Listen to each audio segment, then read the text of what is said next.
Hello, it's Randi Rhodes. Here's a clip from our show, and go to randirhodes.com for the whole thing and a podcast. Buy a stinking podcast. Mary had a little man. We believe that all men are created equal. To the magnificent mosaic that is America. Radio beacon to radio beacon. I have a dream. Change has come to America. Believe me. Knock, knock. Who's there? It's a figment of your imagination. Randi Rhodes Show. Turn up your mind. Wolf, it's been a contentious hearing that's lasted virtually all day long after Steve Bannon refused to answer questions about his time with the Trump transition after the campaign season, as well as his time in the White House. Now, he is said to have cited that he cannot answer those questions because of executive privilege. It's unclear if he actually asserted executive privilege at the direction of the White House. The White House itself would not say explicitly whether or not they told Steve Bannon not to answer key questions, but today Bannon would not disclose information that the committee was seeking about a range of topics, including what he knows about communications with that the former National Security Advisor Michael Flynn had with the Russian ambassador at the time, Sergei Kislyak, among other issues. It was so contentious, Wolf, that the Republicans and the Democrats on the committee agreed to issue him a subpoena on the spot in the committee to compel him to disclose this information behind closed doors. This is according to a source familiar with the matter. Now, another person who was in the meeting, Tom Rooney, emerged and discussed the issue at play. He said that I certainly think that the committee respects executive privilege. It's when does that attach is the question that's sort of dominating the day, and that was several hours ago. And Wolf, as I said, he is still behind closed doors. We do expect this to end soon, and we do expect Congressman Adam Schiff, the top Democrat in the committee, to answer questions as soon as this is done. But he's been in there since 9:30 this morning in what has been a very contentious hearing because of his refusal to answer questions. Oh, my God. So let's hold Steve Bannon in contempt of Congress. Let's do it. Let's frog march him, everybody. Let's frog march him. Wow. Okay, so here's the situation yesterday that we were monitoring at the beginning of the show. And, of course, it didn't end till after the show ended. I mean, Steve Bannon was in the House Intelligence Committee hearing behind closed doors until 8 o'clock last night. And everybody was wondering, including us during the show, is he still there? We knew going in that Steve Bannon had been issued last week a subpoena to appear either before Bob Mueller's interviewers or at the grand jury. We know that a subpoena was issued. We didn't know whether or not the House Intelligence Committee understood that to be true because they were in a secure location behind closed doors and they didn't have their cell phones.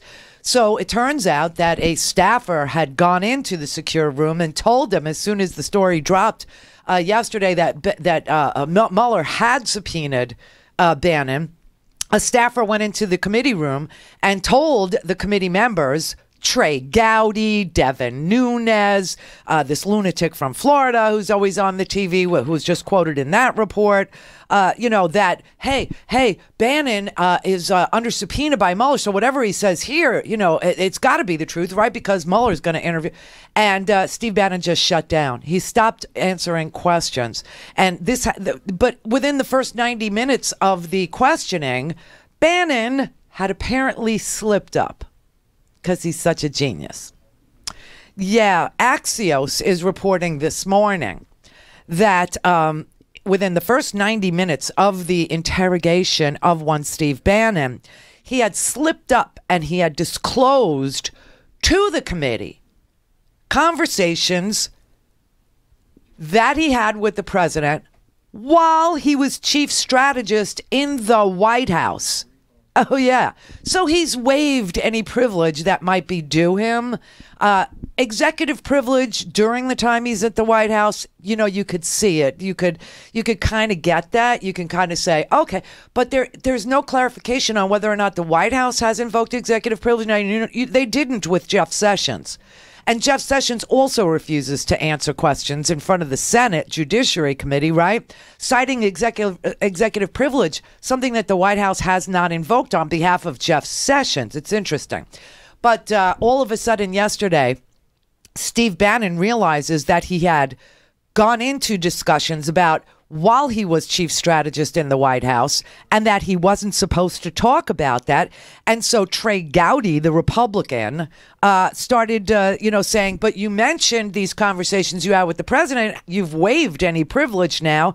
And the lawyer for Bannon told the committee, oh, he's not going to answer any more questions. They then call the White House. Seriously, because Bannon screwed up.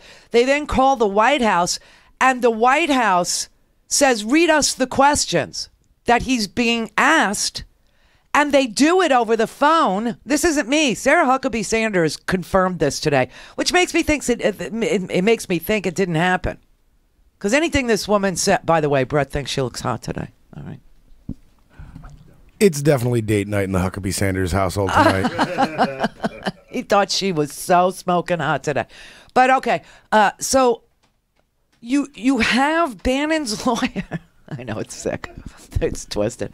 He doesn't approve of her once she opens her mouth, but other than that, he thinks she's gorgeous.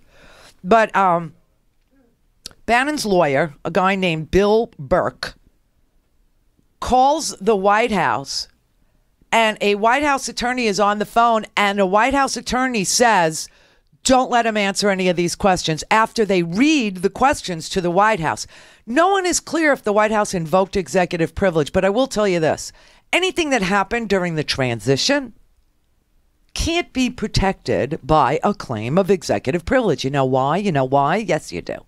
Because he wasn't the executive yet. And you've got lunatic congressmen telling Manu Raju at CNN, well, certainly there can be a claim of executive privilege. We just don't know when it attaches.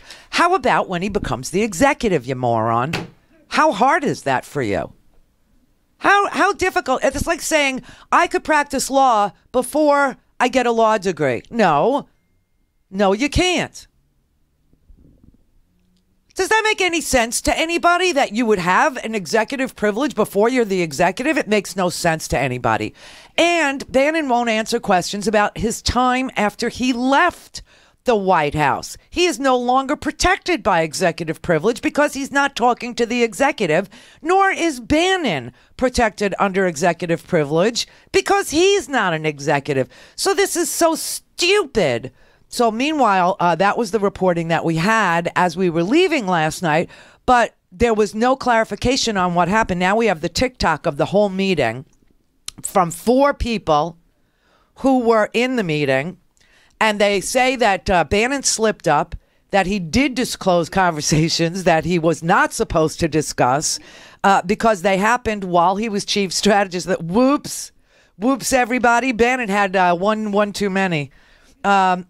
And so the rest of it is that after the hearing started, the New York Times dropped its story about the grand jury subpoena that exists for Bannon that was issued by Mueller, but nobody in the room had their phone, and so nobody knew. But an official walked into the room to inform the committee and Bannon's team of the story. So now the committee understood that Bannon was, he was going to dodge because, and what's crazy is he voluntarily said he would attend this meeting. He was invited by the House Intelligence Committee. He was invited and he said, oh yes, of course I accept your invitation. And then he showed up and refused to answer. Who does that?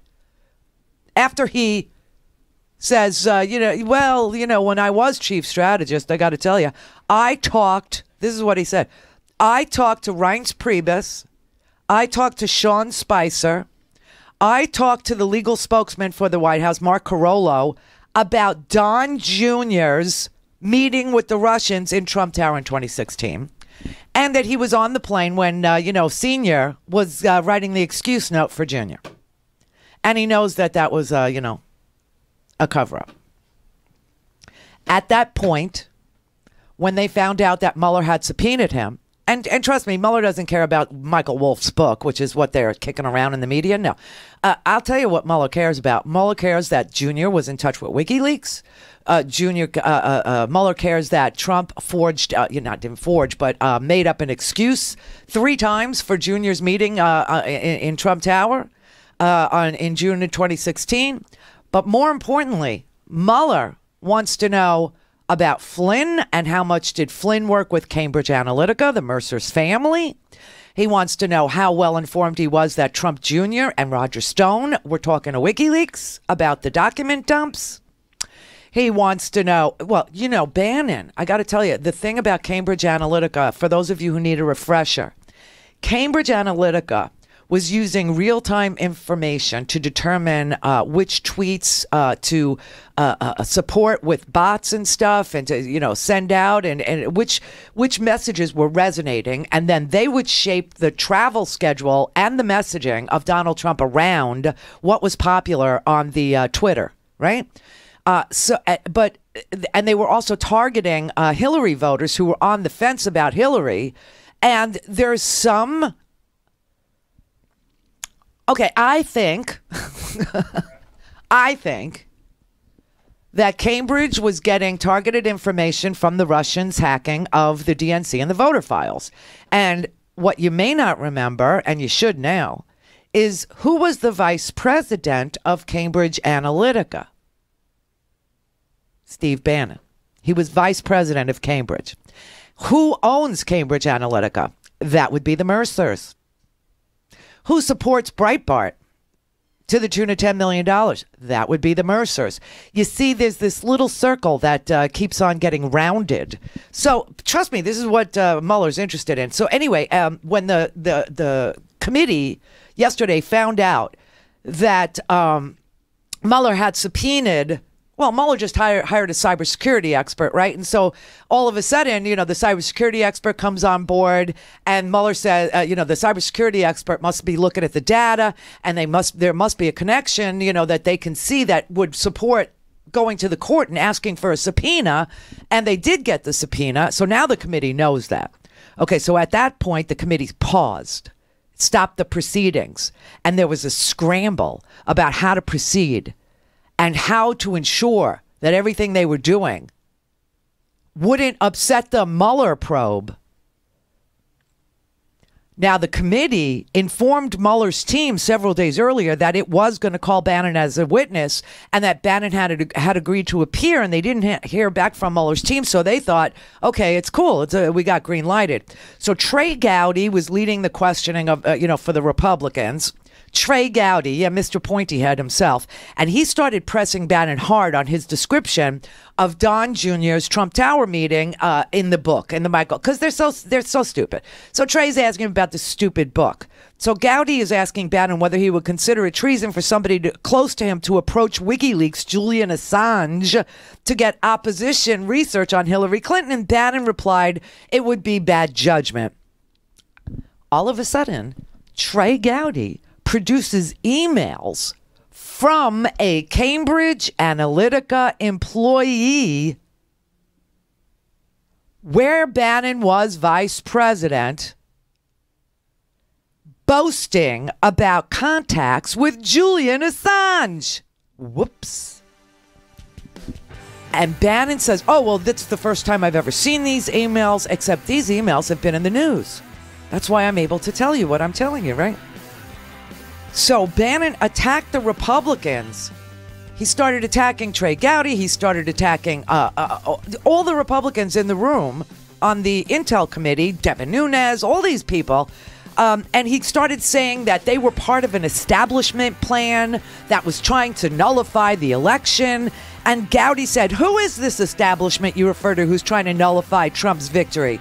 And he says, Paul Ryan and Mitch McConnell.